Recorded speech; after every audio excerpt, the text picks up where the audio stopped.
You won't be welcome at our wedding. Your presence would mark the end of our relationship." My oldest son and his future bride affirmed this with solemn nods. My heart sank as I felt their disdain for me. What had I done to deserve such rejection? Hadn't I simply been a typical mother to them? What was wrong with me? Why did they despise me so deeply? Their rejection felt like a wound I couldn't fathom. I couldn't comprehend their animosity towards me. They must truly loathe me to bar me from their special day. But I couldn't pinpoint any wrongdoing on my part. And my husband, too, faced their scorn. I couldn't bring myself to forgive my son. How could he treat me with such disrespect after all I had done for him? I refused to believe he could disregard his mother so callously. I needed to make him understand that his behavior was unacceptable. There would be consequences for disrespecting his mother. My name is Mary, a 55-year-old housewife, and I'm the mother of 2 sons. David, our eldest, now holds a prestigious position in a Tokyo-based company, while Tom, our second son, prefers the quiet life, working diligently at a local manufacturing firm. Once close, the bond between the brothers has frayed over time, with David developing a distaste for Tom. He subjected Tom to public humiliation and bullying, even after my reprimands failed to curb his behavior. Recently, David announced his impending marriage to a colleague from his workplace. She expressed a desire to meet us, prompting me to arrange a dinner. I welcomed this opportunity, seeing it as a chance to bid David farewell. David's aversion to Tom was evident, and Tom himself remarked, "It's probably for the best." The day we had agreed to meet arrived. A reservation had been made in a secluded corner of an upscale restaurant. The unfamiliar surroundings left me a bit flustered, but upon entering, I found David and a robust-looking woman already seated. "Hey, Mom and Dad, you're running late," David quipped. "Apologies, we got a bit turned around. This place is new to us," I replied. "Try not to make a scene," David retorted, though his words stung. I brushed them off, accustomed to David's demeanor. As we settled into our seats, we enjoyed a sumptuous meal while listening to their conversation. David spoke glowingly of his fiancée, praising her attentiveness to his every word and her forward-thinking approach to their future. He painted her as a paragon of perfection, unlike us, his parents. His adoration for her was palpable, though she urged him to tone it down. It seemed David couldn't help but extol her virtues and his own accomplishments whenever he spoke. When I inquired about their meeting, David dismissed it, asserting, "You should see how amazing she is," sidestepping any mundane details. It felt as though he was overcompensating, striving to impress us with her virtues, making me distinctly uneasy. My husband shared my discomfort, and I silently thanked Providence for Tom's absence from the gathering. "I'll say this again and again, she's nothing like you guys. Please don't mistreat her once we're married. Show her some respect," David implored. "I don't need reminding. I wouldn't dream of it," I assured him. "We'll see. You've always favored Tom over me. With that history, I can't be sure you won't do anything to her," David countered. His accusation hit me hard. While we had been preoccupied with David's relentless bullying of Tom, David felt sidelined and unloved. Tom had endured David's torment since childhood, and as any parent would, we tried to alleviate his distress. When I pressed David for reasons, his response was simple: because I didn't like Tom. Unable to bridge the gap, the issue remained unresolved. I hadn't realized David perceived our actions as favoritism towards Tom, but I chose not to challenge him, unwilling to escalate the tension. The strained dinner concluded without incident, but it was clear our underlying issues remained unresolved. "Getting up there in age, aren't you?" David remarked casually. "No need to fret, we'll look after you too." David had unilaterally decided that he and his wife would move in with us after their wedding, seemingly with her blessing. She chimed in, "You have another son who won't rely on you forever, right? I'll take care of him."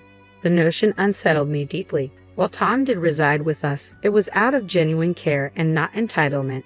However, David and his family had moved in without our consent, claiming our space and assuming ownership. "Why don't you tend to the garden, Tom?" David urged. "I have work," Tom replied. "You're unemployed. Get to it," David retorted. "What? You're insufferable," Tom shot back. David's relentless pressure on Tom was escalating. I admired Tom's maturity in handling the situation, but the dynamics were far from simple. David and his family were scheming to oust Tom and us from the house without our knowledge. Late one night, after my husband and Tom had retired to bed, I ventured out for a drink of water, only to find the living room illuminated. "When do you think we'll have this house to ourselves?" she inquired. "Just a bit longer. We need solid plans to avoid any hiccups. Once we rid the place of the others, I want to give it a makeover. It's looking a bit dated." David chuckled in agreement. I was incredulous. I couldn't believe they were contemplating such a move. I immediately alerted my husband and Tom. Delaying action could spell disaster. As we deliberated our next move, Tom stepped forward with a strategy. "Mom, I'll handle this. I've got a plan," he assured us.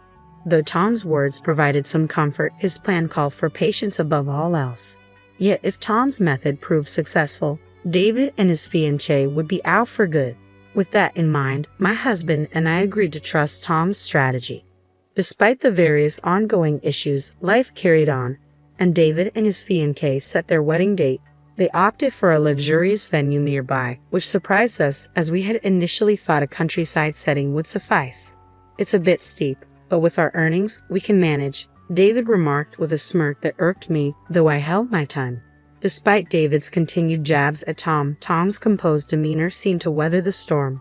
When the couple summoned us to discuss the wedding plans, we were met with an outrageous request. "Please refrain from attending our wedding. It would jeopardize our relationship," they declared. I was dumbfounded by their words, but managed to compose myself enough to ask David, "Are you sure? Why the sudden change?" "I'm afraid of you both. I don't want you there," David insisted, feeding tears in response to my inquiry. "I'm warning you, our relationship will be over if you show up. Isn't that what you want anyway? Am I not your terrible son?" David pointed accusingly at Tom, leaving Tom speechless. My patience wore thin upon hearing his words.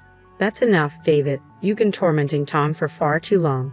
Why are you behaving like this? Your siblings, stop treating him so poorly," I interjected, addressing David's bullying. David and his wife turned their gaze towards me as I spoke.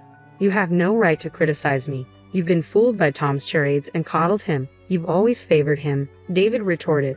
"Because you mistreat your younger brother," I countered. "Isn't that just an excuse? You couldn't resist Tom's charm because he's so adorable." "That's not fair," David snapped back. Despite my reassurances that I didn't favor Tom, David refused to listen.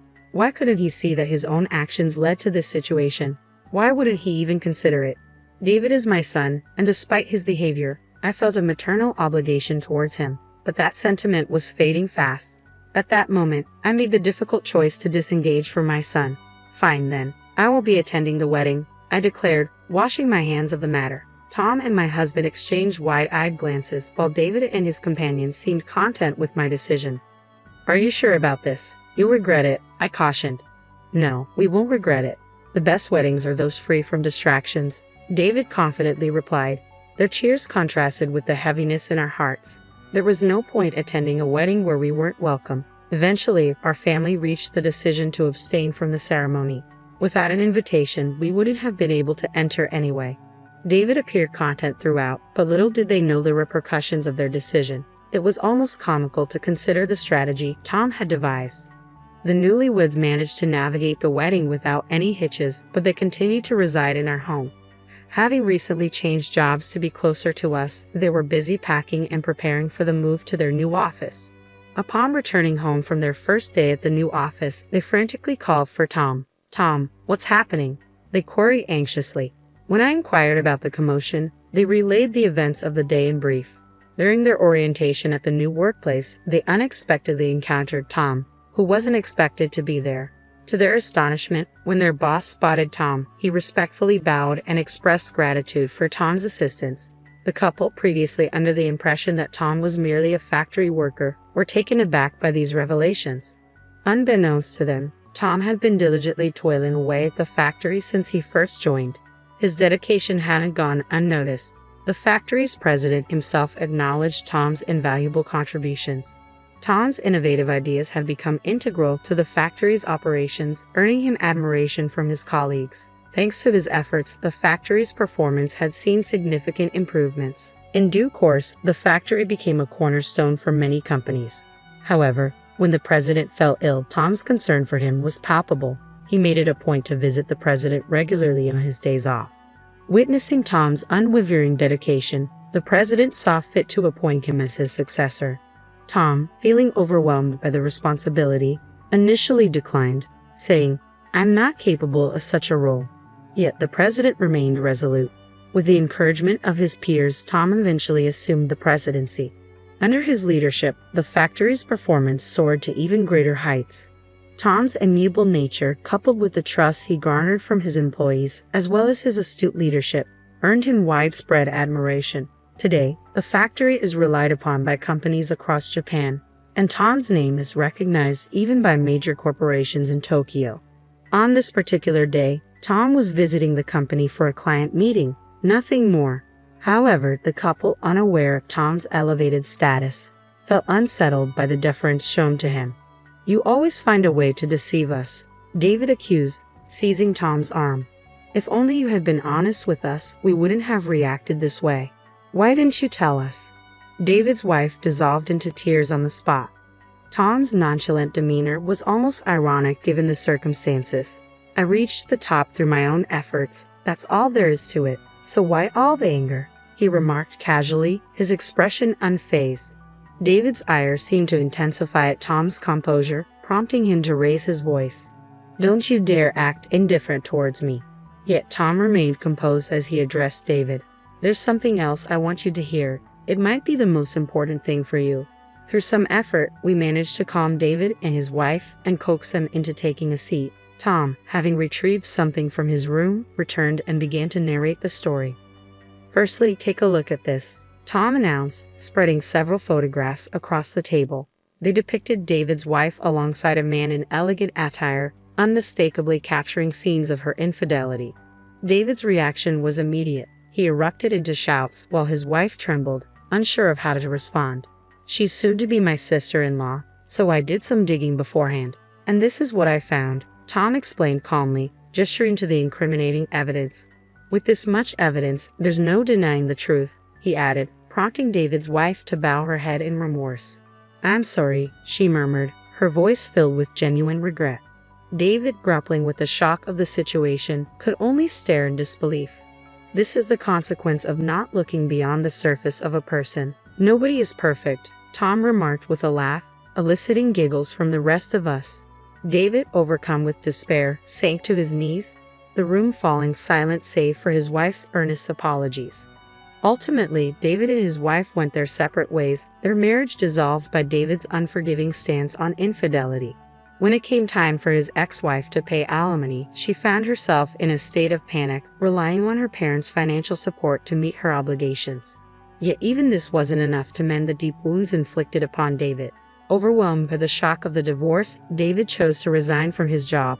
Since then, he has retreated into seclusion, rarely emerging from his room except to grab a meal. However, whenever Tom was around, David would recoil in fear, as if haunted by the memory of their confrontation. It appears that since that incident, David has developed a fear of Tom. The family had deliberated extensively on what to do about David. Ultimately, they reached a unanimous decision to sever ties with him in the near future. It pained them to contemplate such a drastic step, but David's selfish behavior left them feeling unable to forgive him. Several months later, David was ousted from the household. In his final moments there, he pleaded for forgiveness, but by then, he no longer seemed like family to them, and his expulsion felt like a natural consequence. Meanwhile, the remaining 3 members of the family now enjoy a carefree existence without anyone hindering their peace. Though her husband has retired, they face no financial struggles, thanks to Tom's hard work. She harbors a deep desire to ensure Tom's happiness and security for as long as she lives. Tom is set to tie the knot soon with his longtime girlfriend, a colleague from their workplace.